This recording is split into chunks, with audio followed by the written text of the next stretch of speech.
यूँ तो हम सभी कभी न कभी हरमिंदर साहब आए होंगे, अमृतसर आए होंगे घूमने। और हम हरमिंदर साहब जब हम पहुँचे होंगे तो गुरुद्वारे में हमने देखा होगा कि एक सरोवर है जिसके बीचों बीच गोल्डन टेम्पल स्थित है, उसमें बना हुआ निर्माण है। तो ये जो सरोवर है उसके पीछे क्या एक किस्सा है, वो मैं आपको सुनाता हूँ।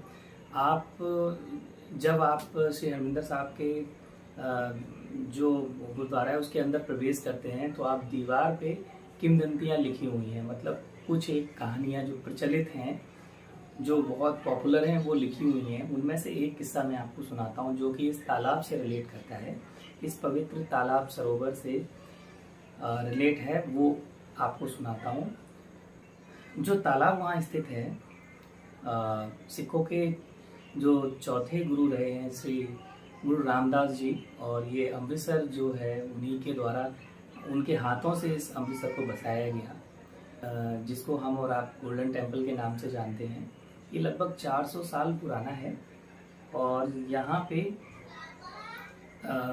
श्री गुरु रामदास जी ने, ये पहले छोटा सा सरोवर हुआ करता था और इस छोटे के सरोवर पे इसके चारों तरफ जो है बेरी के पेड़ हुआ करते थे। तो इन बेरी के पेड़ के पीछे की भी कहानी आपको बताऊंगा अगले वीडियो में।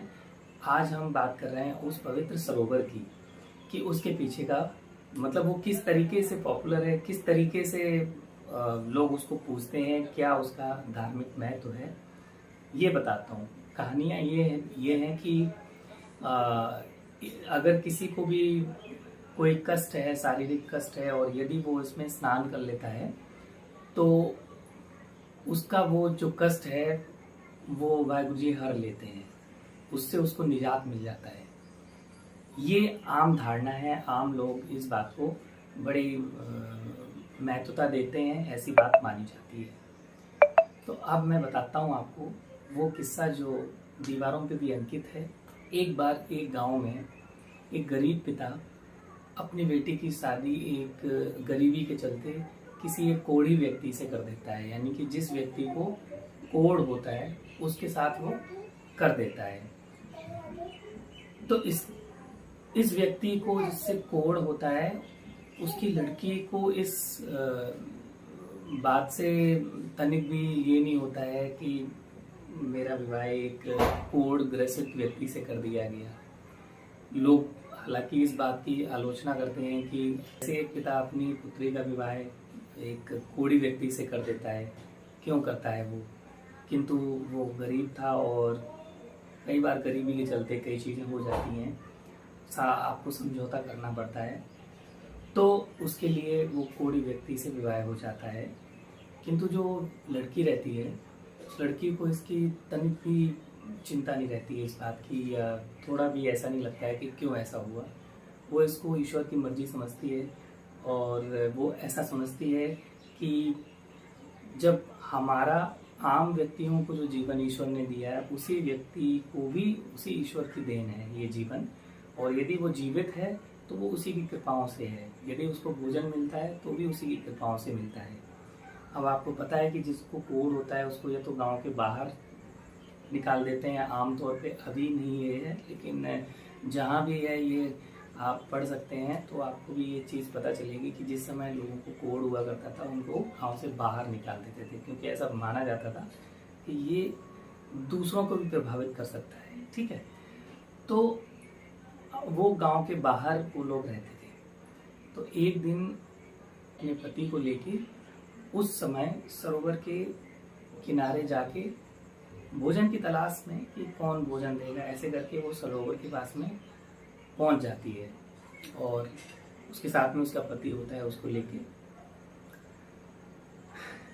तो जब वो लोग सरोवर के किनारे बैठे रहते हैं तो उस पति की, उस व्यक्ति कोढ़ ग्रसित व्यक्ति की जो है दृष्टि, वो देखता है कि एक कौवा आता है और आने के बाद उस सरोवर में स्नान करता है, यानी डुबकी लगा देता है। तो जब वो सरोवर में डुबकी लगाता है और लगा के जब वो बाहर निकलता है तो वो आश्चर्यचकित रह जाता है उसको देख के, क्योंकि कौवे ने डुबकी लगाई और वो हंस बन के निकल गया।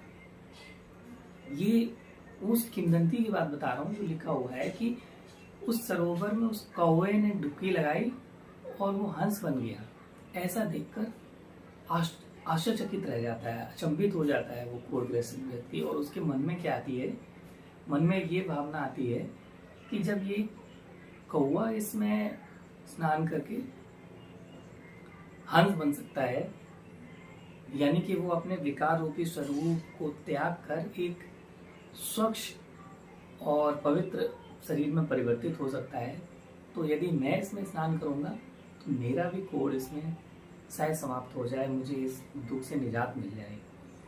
ऐसी भावना उसके मन में आती है और वो उस सरोवर में जाके स्नान करता है। तो ऐसे कहते हैं कि जब वो स्नान करके बाहर आता है तो वो देखता है कि उसके शरीर से पूरी तरीके से कोढ़ गायब हो जाता है, खत्म हो जाता है। इतनी महानता है उस पवित्र सरोवर की। तो आज की कहानी में इतना ही। आप हमें ज़रूर बताइएगा, हमें आपके कमेंट्स का इंतज़ार रहेगा। आपको ये कहानी कैसी लगी?